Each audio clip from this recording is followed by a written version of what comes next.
It's almost New Year at syempre tradisyon na sa ating mga Pinoy ang nagpapaputok para salubungin ang New Year.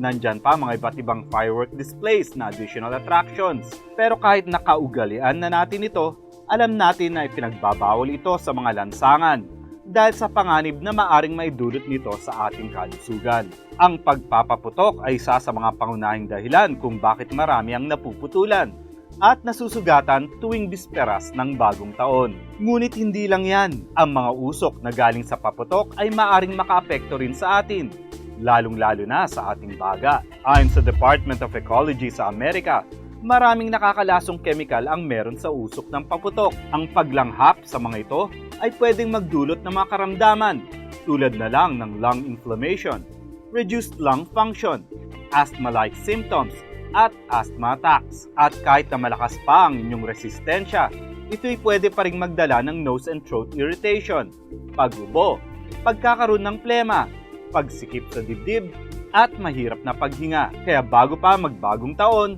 iligtas na natin ang ating baga laban sa mga usok ng paputok. Ang Lung Care Plus ay isa sa pwedeng maging lunas dahil sa kanyang 21 active ingredients, 8 herbal components, 13 interacting vitamins and minerals, at antioxidants na nakakatulong patibayin ang ating baga. And that's our health trivia for today.